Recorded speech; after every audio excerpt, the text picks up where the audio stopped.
ओम नमो भगवते वासुदेवाय। ओम नमो भगवते वासुदेवाय। ओम नमो भगवते वासुदेवाय। ओके, तो हमने कल चर्चा किया था 28 29 श्लोक तक। 29 नंबर पढ़ना था कि 28 पढ़ दिया। 29 अभूतपूर्व सहसा क्षुत्तंगाभ्यासमर्थितात्मना ब्राह्मणं प्रत्यभूतं भूत ब्रह्मन् सर्वमन्यदेव च।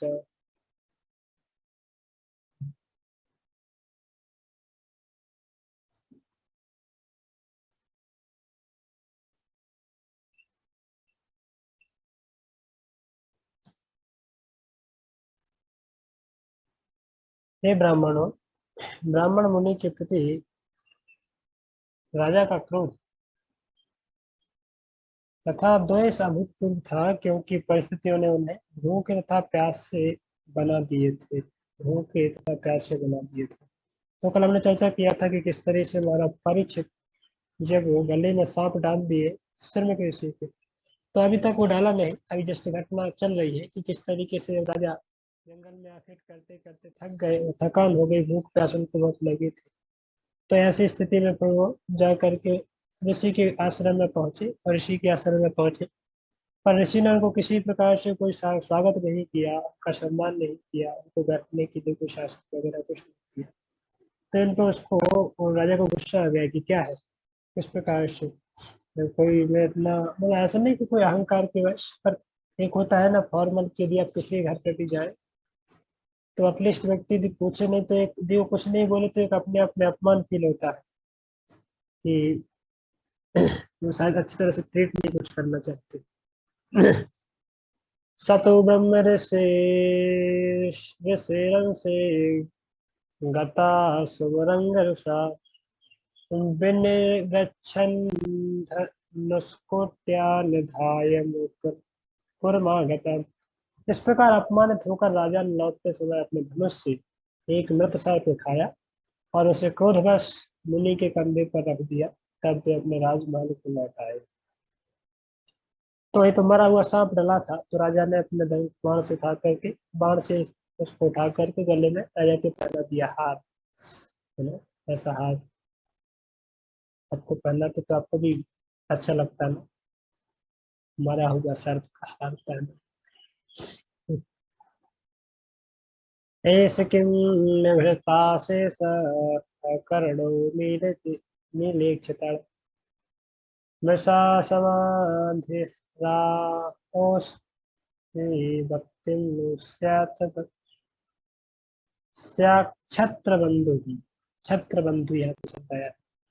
लौटने पर वे सोचने लगे तथा मन ही मन तर्क करने लगे कि क्या मुनि इंद्रियों को एकाग्र करके तथा आंखें बंद किए सचमुच समाधि में थे, अथवा वे निम्न क्षत्रिय का सत्कार करने से बचने के लिए समाधि का स्वांग रच रहे थे। तो आप पूछने लगे, मतलब सोचने लगे घर पे आकर कि किस तरीके से घटना घट रही थी, पता नहीं चला कि क्यों ऐसा।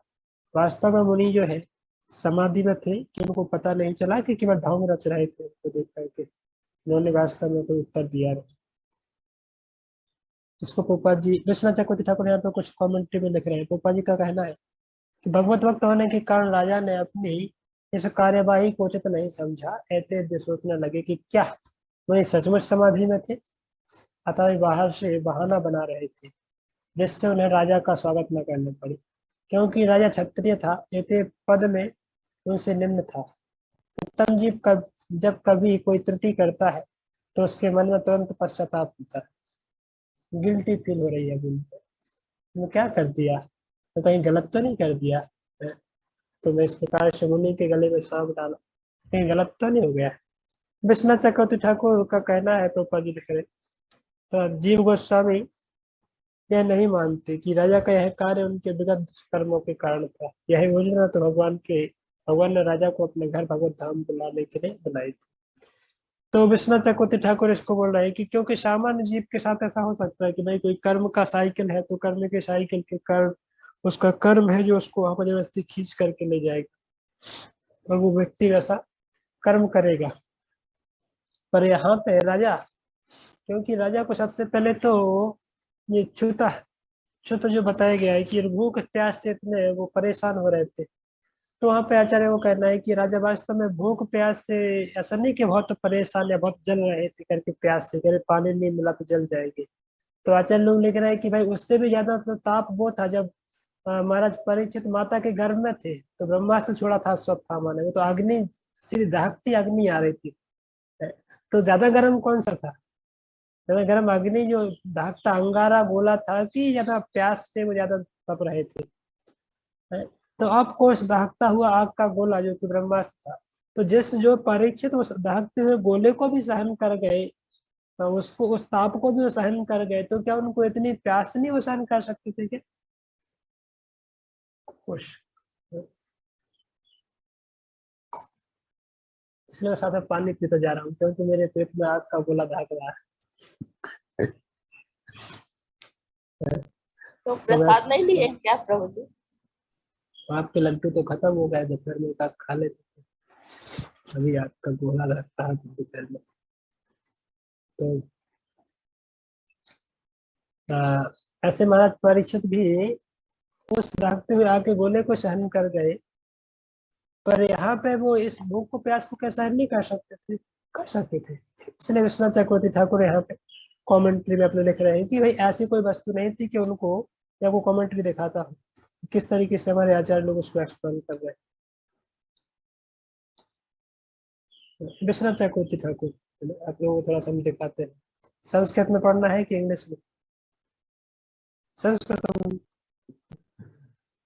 नहीं पढ़ पाएंगे, संस्कृत में तो इंग्लिश पढ़ लेते हैं।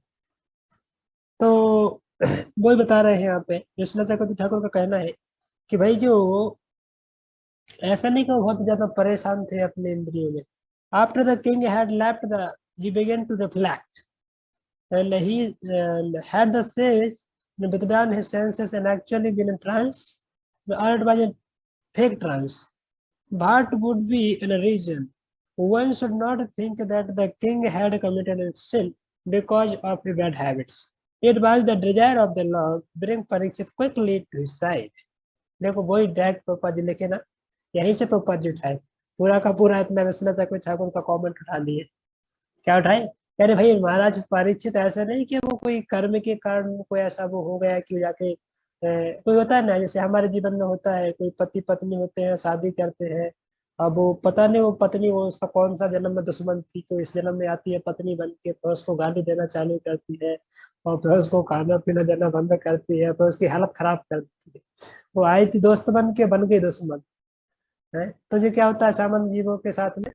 कर्म के कर्म के कारण। हम्म, कोई भी है, चित्रकेतु महाराज का पास टाइम है, तो चित्रकेतु महाराज के पास टाइम में वही लिखते हैं आचार्य कि वो चित्रकेतु थे, तो एक्चुअली वो राजा थे, पर उनका जो पुत्र हुआ वो हर्ष शोक, वो पिछले जन्म में शत्रु था, और वो शत्रु था तब उनको दुख नहीं दे पाया उतना, क्योंकि उतना पावरफुल नहीं था। तो वो उनका घनिष्ठ मित्र के रूप में, घनिष्ठ पुत्र के रूप में आया, और पुत्र रूप में आकर के उन्होंने उतना ही दुख दिया, उसने उससे ज्यादा ही दुख दिया जितना उसको शत्रु के रूप में देना था। तो यदि हमारा कोई बहुत क्लोज होकर के यदि हमको ऐसा भयंकर कोई असहनीय यदि पीड़ा पहुंचाता है, असहनीय दुख देता है, तो मैं समझ जाइए कि वो हमारा पिछले जन्म का कोई घनिष्ठ शत्रु है, जो उस समय पीड़ा नहीं दे पाया, तो इस जन्म में आया वो पीड़ा देने के लिए। तो सामान्य जीवों के साथ ये साइकिल चलता है कि उनके कर्म है, जो कर्म उनको धकेलते हैं जबरदस्ती उस प्रकार का सफरिंग करने के लिए। तो और ये परिस्थिति महाराज परीक्षित जैसे लोगों के साथ नहीं है, क्योंकि भाई उनको तो कर्म टच भी नहीं करता ना शुद्ध भक्तों के लिए। तो ये भगवान की इच्छा थी, जैसे हमने लिखा था ना जब वो नारद मुनि के केस में आया था, कि Lord Krishna he creates the situation for dragging out his devotees closer and closer to Krishna. So Krishna सैंडसम, इस प्रकार की कृष्णा इस प्रकार की स्थिति बनाते हैं ना, तो भक्त बेचारा परेशान हो जाता है उसको, इतना परेशान उसको कर देते हैं कि वो ऑटोमेटिक कृष्ण को पुकारता है, कृष्ण अब मुझे बचाओ। तो ऐसी स्थिति भगवान खड़ी करते हैं शुद्ध भक्तों के साथ में। तो दोनों ही प्रकार से हम देख सकते हैं इसको। सामान्य जीवों के लिए भगवान उनको मतलब कर्म है या माया है उसको उस प्रकार से प्रताड़ित करती है, तब वो जाकर के सुधरते हैं। पर शुद्ध भक्तों के केस में कभी कभी नारद, जैसे नारद मुनि के केस में हुआ कि उनकी माता की मृत्यु हो गई, सांप ने काट लिया, कुछ नहीं था, कोई नहीं था, तो असहाय अवस्था में वो जाकर के भगवान को पुकारे। तो प्रभुपाद जी उसमें देखते हैं कि भाई ये कृष्ण का प्लान है, कृष्ण चाहते हैं कि ऐसे अपने लोगों को पास में बुलाना चाहते हैं बद्ध जीव को। अपने यहाँ पे बोल रहा है प्रभुपाद जी की भाई ये तो कोई सामान्य चीज नहीं, मतलब राजा परीक्षित भी, राजा परीक्षित को भगवान अपने पास बुलाना चाहते थे और वो पहले से ही शुद्ध थे, तो ऐसा नहीं कि कोई कर्म की बंधन के कारण कोई सब कुछ घटना घटित हो रही, ऐसा नहीं। आगे लिख रहे हैं कृष्ण से कथित Thakur, by having him become detached from the material world, from the world, by the curse of the sages, having him taken association of Sukadeva and appearing in the form of Bhagavata, in order to deliver the world and give a taste for the pastimes of such a Rasa Leela that he performed to some devotees who would be born later in the Kali Yuga. This is stated by the monks. This is understood from Parichita's latest. लेकिन ना कि भाई जो उन्नत स्तर की लीलाएं हैं वो किसको भगवान ग्लोरीफाई कर पाएंगे, किसके साथ में करेंगे, जो उनके शुद्ध भक्त होंगे उन्हीं के साथ में वो कर सकते हैं ना। तो राजा परीक्षित क्योंकि शुद्ध भक्त थे इसलिए भगवान ने उनको ये इंस्ट्रूमेंट बनाया भागवतम देने के लिए। तो भागवतम कैसे आती है संसार में ना। तो परीक्षित महाराज, सामान्य व्यक्ति क्या सोच सकता है, अरे वो तो इतना बड़ा राजा था, उसको श्राप हुई तो करके अपनी जिम्मेदारी छोड़ के भाग गया, सब अपना राजमाज छोड़ करके जो है भाग गया करके, तो गैर जिम्मेदार हो गया। नो, ही वाज नॉट गैर जिम्मेदार, he was now is going to become a most responsible और मोर जिम्मेदार। जैसे जैसे कोई ब्रह्मचारी है करके, ये सामान्य उदाहरण दिया जाता है, तो वो घर पे था करके तो घर पे जिम्मेदारी पालन कर रहा था, या फिर कोई साधु है तो घर पे अपने परिवार की सेवा कर रहा था, परिवार को देख रेख कर रहा था, पैसा तो वो जिम्मेदारी है। पर यदि वो घर को छोड़ करके आ जाता है तो फिर भगवान की सेवा के लिए तो घर वाले क्या बोलते हैं, वो गैर जिम्मेदार हो गया है। तो जिम्मेदारी नहीं निभाना चाहते, ऐसा है क्या? No, now he is going to become a more जिम्मेदार। एक सामान्य जिम्मेदारी थी शारीरिक लेवल पे, पर अभी वो जाके जो करने जा रहा है वो भगवान को प्रसन्न करके जहाँ पे हजारों लोगों को लाभ देने जा रहा है उससे। तो यदि वो छोटी सी जिम्मेदारी को ही पकड़ के बैठा रहता, उसी को यदि स्टिक करके बैठा रहता, तो क्या वो बड़ी जिम्मेदारी ले पाता था क्या? नहीं ले पाता था। तो वो having, I mean, capturing the great responsibility we have, sometimes we have to leave the lower response. अपने पेट के लिए, अपनी दुकान के लिए, अपने पत्नी बच्चों के लिए तो सब सोचते, पर जो महान लोग होते हैं वो दूसरों के लिए सोचते हैं ना।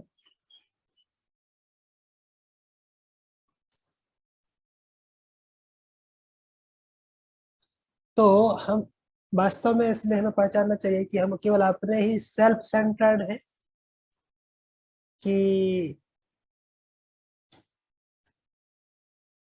वर्ल्ड सेंटर करने का मतलब विश्व, मतलब जो भी है, हम दूसरों के प्रति सेंटर्ड हैं कि अपने प्रति सेंटर्ड है। तो हमें क्या सोचना चाहिए कि केवल हम अपनी स्वार्थ पूर्ति के लिए दिन रात परिश्रम करते हैं कि वास्तव में दूसरों को भी लाभ दे पा रहे हैं। ये सोचने की आवश्यकता है। जो साधु हृदय होगा वही दूसरे के विषय में सोच पाएगा, जो कर्मी हृदय होगा वो सेल्फ के बारे में सोचेगा। तो वैसे करते हैं। तो पापा जी ने वही लिखा, पापा जी पूरा का पूरा तात्पर्य उठा रहे विश्वनाथ चक्रवर्ती ठाकुर का। पापा जी देखो लास्ट में वही लिखा है, भगवान की इच्छा से श्रीमद् भागवत का अवतार कराया गया। तो भूख तथा प्यास से क्षुब्ध होना तो मात्र दिखावा था। क्या बोले पापा जी? भूख तथा प्यास से क्षुब्ध होना तो मात्र दिखावा था, क्योंकि राजा माता के गर्भ में रहते हुए भी उन्होंने जो भयंकर जो अग्नि जैसा गोला वो सहन किया था। वे अश्वत्थामा द्वारा छोड़े गए ब्रह्मास्त्र के जाज्वल्यमान ताप से भी विचलित नहीं हुए। राजा की यह व्यथापूर्ण स्थिति निश्चय ही अभूतपूर्व थी। महाराज परीक्षित जैसे भक्त भगवान की कृपा से ऐसी आपदाओं को सहन करने के लिए काफी शक्तिशाली होते हैं और वे कभी विचलित नहीं होते। इस प्रसंग में सारी परिस्थिति भगवान द्वारा नियोजित थी। तो भगवान अपने शुद्ध भक्तों के जीवन में जो भी प्रकार की सिचुएशन से ऑर्केस्ट्रेट तो भगवान ही रचते हैं, ताकि एक एग्जाम्पल सेट करने के लिए जीवों को। तस्य पुत्रोति तेजस्वी विहरन् बालकोर्भवति राज्याघं प्रापितं तातं श्रुत्वा तत्रैव ब्रवीत्। उस मुनि का एक पुत्र था जो ब्राह्मण पुत्र होने के कारण अत्यंत शक्तिमान था। जब वह अनुभवहीन बालकों के साथ खेल रहा था, तभी उसने अपने पिता की विपत्ति सुनी जो राजा द्वारा लाई गई थी। वह बालक वहीं पर इस प्रकार बोला। तो ये बच्चा था जो है 5-8 साल का कुछ बच्चा होगा, तो अपने बच्चों मतलब काफी सारे मित्रों के साथ खेल रहा था। पर किसी उसके मित्र ने आकर के उसको बताया, अरे तुमको पता नहीं संगी, अरे तुम्हारे पिताजी के गले में मरा सांप में कोई डाल के गया है, हैं? मेरे को ऐसा जाके बोला। तो उसने तुरंत, क्योंकि वो ब्राह्मण बालक था, तो उसने तुरंत अपनी योग शक्ति से ब्राह्मण की शक्ति से तुरंत देख लिया कि किसने ऐसा किया है। और तुरंत उसने क्या, एक्चुअली वो तुरंत उसने श्राप दिया कि जिस किसी ने भी हमारे पिता के गले में ऐसा मरा हुआ सांप डाला, 7 दिन कक्षा काट के उसको काट लेगा करके उसकी मृत्यु हो जाएगी। तो ये श्राप दे डाला। अभी हम आगे देखेंगे किस तरीके से प्रभुपाद जी इसमें अलग अलग काफी सारे स्टेटमेंट देते हैं ब्रह्म बंधु के ऊपर। पूरा अच्छे अच्छे लर्निंग पॉइंट है पाएंगे।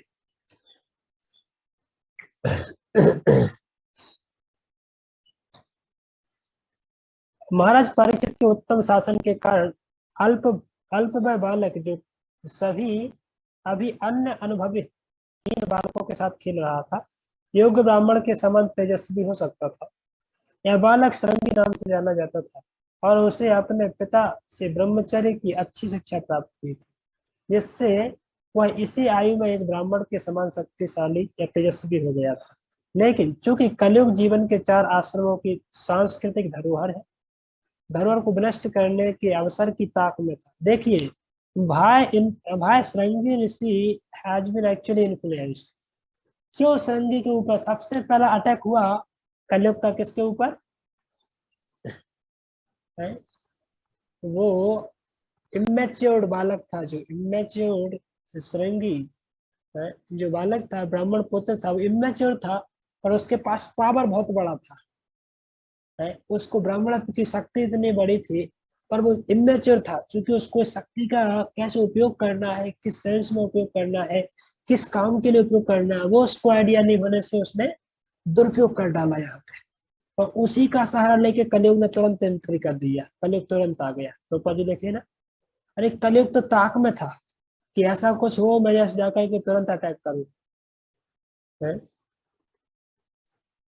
क्यों? क्योंकि राजा परीक्षित ने इसके पहले देख लिया कि राजा परीक्षित ने उनको बाहर रहने के लिए स्थान दिया था, जहाँ को पौधे यहाँ पे रह सकते हो, पर इन चीजों में रह सकते तो सोना वगैरह और जो भी मांस और अगर स्त्री, तो जो चार जो बता चर्चा की। तो ये कलयुग ताक में था और जैसे उसने देखा कि अरे ब्राह्मण की बुद्धि खिसक गई, ये ब्राह्मणत्व नहीं इसके अंदर, तो तुरंत जाकर के कली वहां पर प्रवेश कर गया। कहते इस अनुभव शून्य बालक ने कलयुग को अवसर प्रदान किया कि वह वैदिक संस्कृति के क्षेत्र में प्रतिष्ठित हो सके। तो वैदिक संस्कृति का ह्रास कहाँ से हुआ? टोपा जी उस पॉइंट पे आ रहे हैं कि वैदिक संस्कृति यहाँ से नाश हुई, ब्राह्मणों का पतन हुआ। क्योंकि ब्राह्मण नहीं है, समाज को कोई ज्ञान देने वाला, समाज का कोई मस्तिष्क नहीं है, तो फिर स्वाभाविक है कि समाज बर्बाद होगा।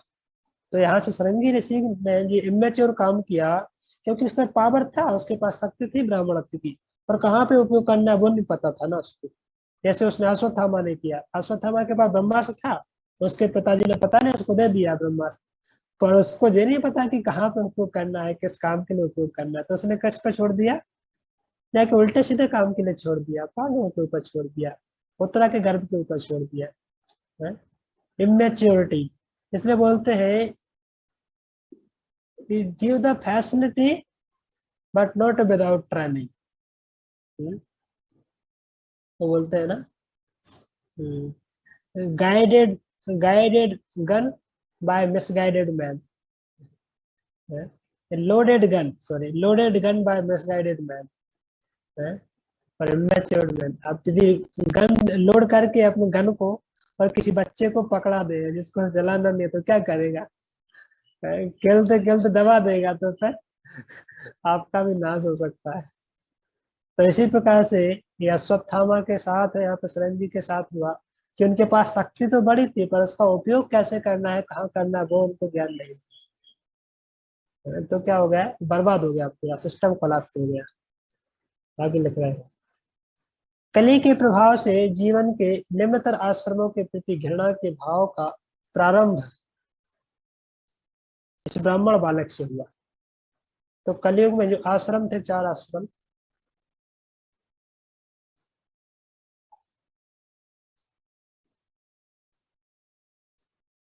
सबसे पहले ब्राह्मणों का ह्रास हुआ, ब्राह्मणों का पतन हुआ यहाँ से, क्योंकि कलयुग वहां पे आके प्रवेश कर गया। और इस तरह दिन प्रतिदिन सांस्कृतिक जीवन क्षीण होता गया। इस तरह ब्राह्मण अन्याय अन्याय से पहले शिकार महाराज परीक्षित हुए ब्राह्मण अन्याय से, और इस प्रकार कली के आघात से के प्रति राजा द्वारा दिया गया जाने वाला संरक्षण शिथिल पड़ गया।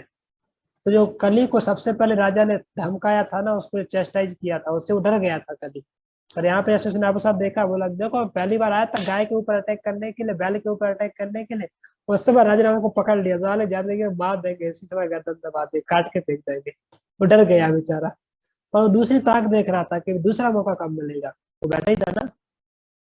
और जैसे उसने देखा राजा तो हो गया, राजा को स्वयं ही श्राप मिल गया, राजा अभी तो काम ही नहीं कर सकता, कल ने तुरंत आकर के अटैक कर दिया, बोले अभी देखो सेकंड चांस।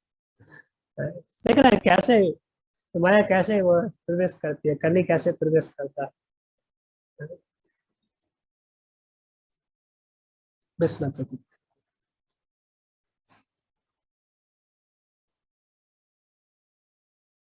थोड़ा सा हम देख लेते हैं तात्पर्य में क्या लिख रहा है। विश्वनाथ चतुर्थ को काफी लंबा चौड़ा तात्पर्य लिख रहा है, जिसमें पूरा तो नहीं पढ़ूंगा, तो स्लाइड बताऊंगा। And as he was thus thinking, he heard about how he would die from the bite of a Takshak, because a curse is used by the sages. He considered it beneficial that soon the fire of Takshak would be the cause of detachment from mortal life. तो उसको दिया तो था श्राप, किस mood में जाकर के उस ब्राह्मण बालक ने, पर महाराज परीक्षित ने उसको लिया किस रूप में, ये एक अलग वस्तु है। तो वो एक श्राप के रूप में दिया ब्राह्मण बालक ने, पर महाराज परीक्षित ने उस श्राप को कैसे लिया, तो वरदान के रूप में लिया। तो ये जो अच्छा, बहुत अच्छा हो गया, वरदान हो गया, ये संसार से मुक्ति और संसार से वैराग्य थोड़ा सा। इस संसार में क्या है, इतना बड़ा हो गया कि भोग करते करते सब, चलो थोड़ा सा वैराग्य लेके भगवान की भक्ति करने का एक मौका मिलेगा, इस भौतिक जीवन से, भौतिक व्यवधानों से बाहर निकलने के लिए मौका मिलेगा। सो सून beneficial. This also shows that the sinful actions of his pure devotees, which is committed accidentally, lead to a benefit to the future. तो बता रहे प्रभुपाद जी, विश्वनाथ चक्रवर्ती ठाकुर की, कभी कभी हो सकता है कि जो भक्त है, शुद्ध भक्त है, कभी कभी ऐसे भूल में कुछ गलत काम कर बैठे एक्सीडेंटली, जो उनका कोई प्लान नहीं था, पर भी कुछ पाप हो जाता है। क्योंकि भक्त जब तक भक्ति की उस प्रेम की अवस्था तक नहीं गया है, तो जो बीच की अवस्था है वहां पे वो एवं शुद्ध जैसा होता है, पर वहां पे चांस रहते हैं कि कभी कभार वैसा कर बैठे। एवं शुद्ध भक्त से भी कभी कभार ऐसा हो सकता है, अपेरेंटली, कुछ एग्जाम्पल सेट करने के लिए, कि भक्त भी कभी कभी एक्सीडेंटली कुछ ऐसे कमिट कर सकते हैं, कुछ सिंफुल एक्शन को। पर वो क्या दिखाता है कि भक्त की और भी अधिक इंटेंसिटी को बढ़ाने के लिए भक्ति में भगवान ऐसे कभी कभी अवसर भक्तों को देते हैं। अब वो आता है ना, तस्याहम नहीं, यदा यदा ही धर्म से, तो पापा जी गीता का श्लोक कोट कर रहे हैं। मैंने आज अनिता माता जी को वो भेजा था, अनिता माता जी आपने पढ़ा वो, इसी के रिलेशन में आपको भेजा था जो पढ़ने के लिए।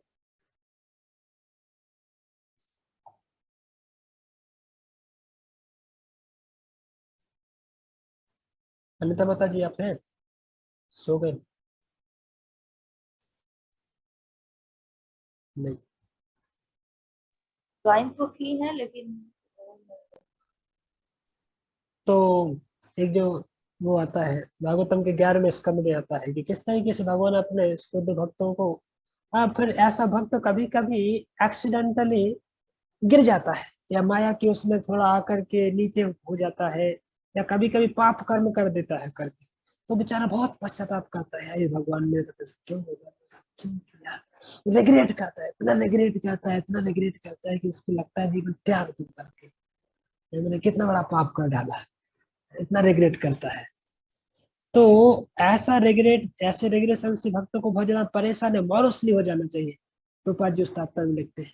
क्योंकि ये संसार में जब तक है ना, संसार में जब तक ऐसी एक्सीडेंटल चीजें हो सकती है किसी के साथ, तो उसमें ऐसा नहीं कि वो भक्ति छोड़ के चला जाए, मेरे से कुछ नहीं हो सकता है, मैं तो इतना बड़ा पाप कर दिया, मैं तो कैसे मैं एकदम वो जाके सुसाइड कर ले, बोले ऐसा करने की आवश्यकता नहीं। भक्त को चाहिए कि रिपेंट करे या उस परिस्थिति से बाहर निकलने के लिए पश्चाताप करे, और वो पश्चाताप एक सिंसियर पश्चाताप होना चाहिए, रेगुलेशन मोड में होना चाहिए, पर एक्सेसिवली रेगुलेट करना अच्छा नहीं, क्योंकि अल्टीमेटली हमारे अपने कर्म है।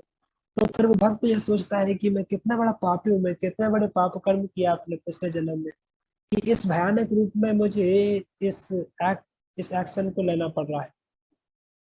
तो प्रभुपाद जी लिखते हैं कि भाई भगवान उसकी इंटेंसिटी को बढ़ाने के लिए और अधिक उसकी इंटेंसिटी को बढ़ाने के लिए कभी कभी अपने शुद्ध भक्तों के जीवन में भी ऐसे ऐसे केस भेज देते हैं। राइट। तो जिसमें कि उस भक्त का उत्साह, इंथुजियाज्म और अधिक बढ़ जाता है, और भक्ति के लिए वो और अधिक सिंसियर हो जाता है। तो नहीं, अभी कृष्ण चाहे कुछ भी हो, ये तो जीवन है ना। तो कहने का मतलब ये है कि ऐसे भक्तों के लिए भगवान कभी कभी परीक्षा के लिए भी ऐसे ऐसी चीजें भेज सकते हैं, एक्सीडेंटल चीजें होती हैं भक्तों के, शुद्ध भक्तों के जीवन में। Parikshit condition was produced by the Lord himself in order to create an apparent reason for the Lord's appearance in the form of Bhagavatam. लिख दिया ना वैसे चक्रवर्ती को, क्या रीजन लेके? अरे भगवान का प्लान था, भगवान राजा परीक्षित को एक रीजन, एक अपना अपेरेंट, हम एक वो निमित्त बनाना चाहते थे, रीजन बनाना चाहते थे कि उनके माध्यम से भागवत के रूप में भगवान को यहाँ पर उतारना था। वैसे भगवान पहले ही कृष्ण अपने स्वरूप में आप उतर चुके थे, पर भगवान अभी चले गए ना इस संसार से। अब भगवान चले गए तो अभी कुछ तो चाहिए, इसलिए वो श्लोक आता है, सूत गोस्वामी जी बोलते हैं कि भाई शौनकादिशियों के वो प्रश्न था, जो प्रश्न था कि भगवान के जाने के बाद जो है धर्म ने कहाँ पर सेल्टन लिया, था जो लास्ट प्रश्न कि भगवान के जाने के बाद धर्म कहाँ पर सेल्टन लिया। तो उसका उत्तर क्या है कि भगवान के चले जाने के बाद भगवान ने धर्म ने श्रीमद भागवतम के अंदर सेंटर लिया, भागवतम के अंदर। तो यदि भगवान चले गए हैं, पर यदि भागवतम के रूप में भगवान नहीं आते थे तो फिर धर्म कहाँ बचता था, फिर जो जीव है यहाँ पे संसार में कैसे उनको एक गाइडलाइन मिल पाती थी। तो भगवान चूंकि व्यक्तिगत रूप में थे तो चले गए हैं, पर अभी धर्म शास्त्र के रूप में भागवतम के रूप में अवतरित हो गए, पर निमित्त बना के किसको? Parikshit. Parikshit never had such a conduct, even his dreams. This is Thus, it is said that this was something he had not experienced before, and his state of anger did not arise from the karma, since the result of this act was the great fortune of meeting Sukadeva. Nor should one say that the cause was his great thirst. A moment later, without drinking water, being penned by the hundreds repentance, and he returned home and immediately fasted till death. And since he was filled with spiritual power in birth and death, and had conquered time in his middle age by restricting Kali,